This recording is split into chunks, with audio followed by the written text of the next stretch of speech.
Not at all. As a matter of fact, your question brings out a point that I'm very glad to make. Too often, in appraising whether we are moving ahead or not, we think only of what the federal government is doing. Now, that isn't the test of whether America moves. The test of whether America moves is whether the federal government, plus the state government, plus the local government, plus the biggest segment of all, individual enterprise, moves.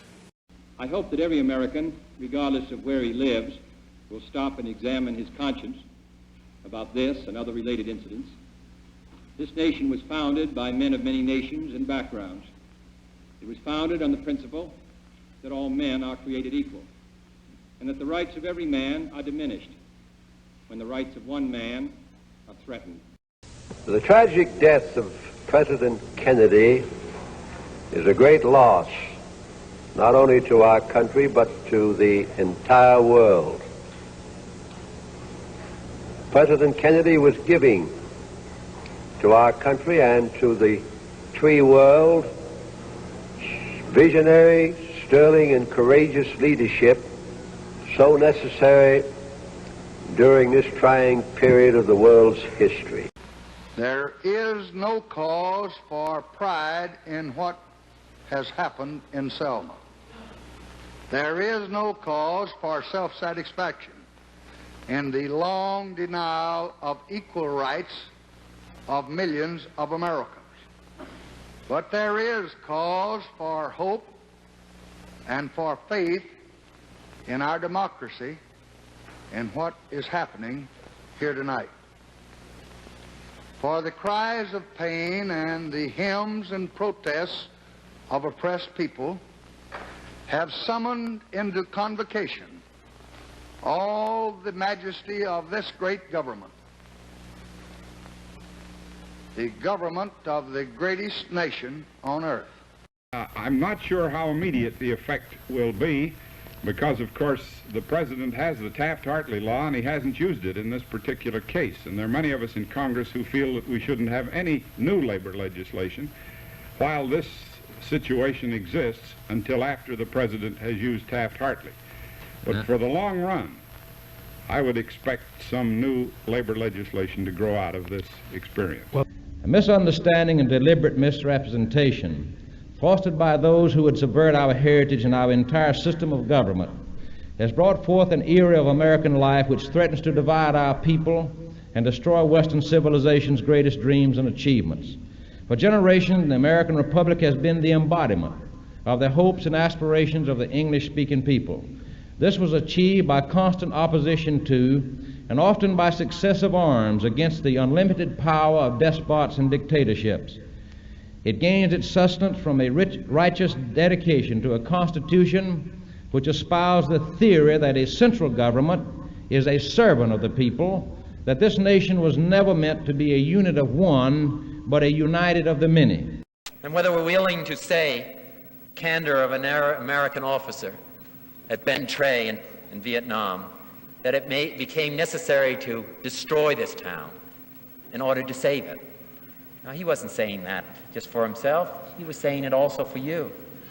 And he was saying it for the American people. And what is our responsibility?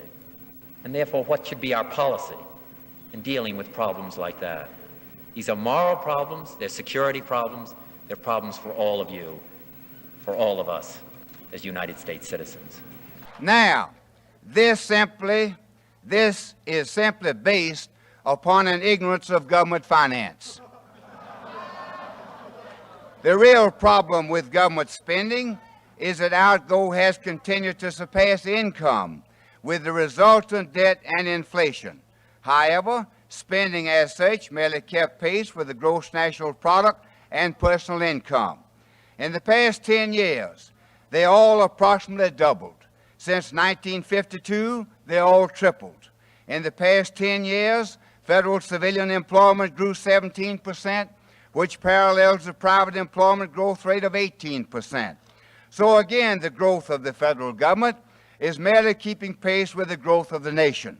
10 years ago, April 1st, 1954 to be specific, President Eisenhower signed the legislation authorizing the establishment of the United States Air Force Academy. During the past decade, many significant events have occurred to justify the creation of the nation's newest military academy. Most important of these is the fact that the Air Force, itself only 16 years old, now has a training ground, a reservoir for future leaders of the space age. I think you can rely, in general, on the truth of what a man tells you, and with very few exceptions, the leaders and the people to whom we had a chance to talk indicated that given a fair shot at a target, they would prefer to wind up in the Western image. There are a lot of reasons for this.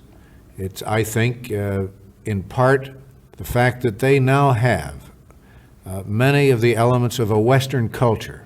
They have nothing out of Moscow, not even the language.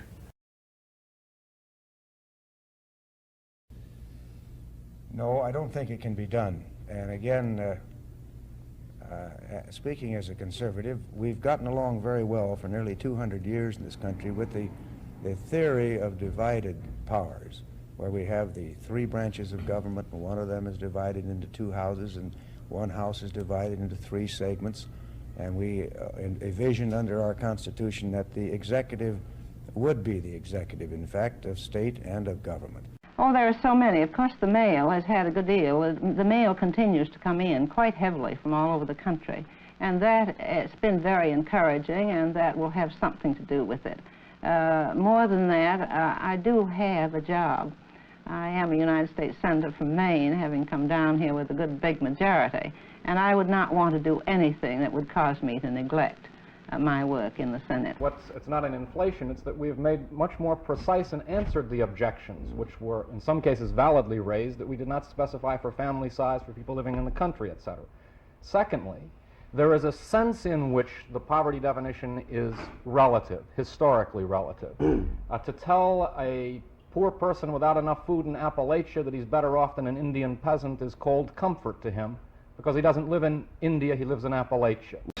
Only the Soviet people have still not heard about this attack on the KAL-007 and the death of the passengers, because the Soviet government has not acknowledged firing on the Korean airliner. Indeed, not until September 5 did Soviet officials acknowledge publicly that KAL-007 had disappeared in its icy waters. But the question that begs for an answer is this: why did it happen? There's no single response, but in my judgment, these are among the reasons. Because too many do not really believe and practice the belief that each American is endowed by his Creator with the same inalienable rights and must have equal opportunity for self-development and participation in a truly open society.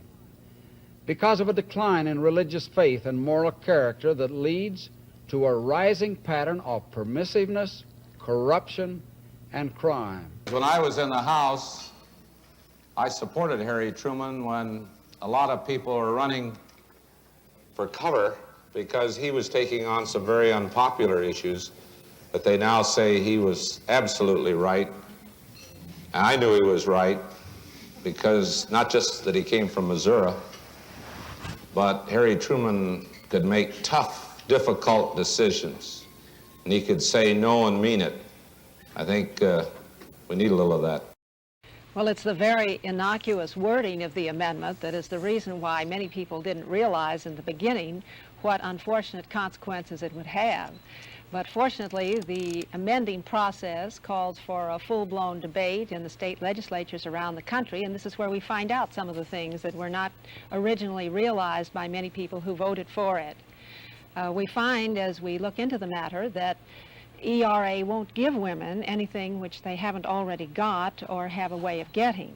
But on the other hand, it will take away from women some of the most important rights and benefits and exemptions we now have. Good evening. Tomorrow the votes will be cast and counted. The 1972 elections will be history, but the issues will continue to be with us. In the past weeks, we have seen a flurry of activity about peace in Vietnam, and frankly, it is still in grave doubt.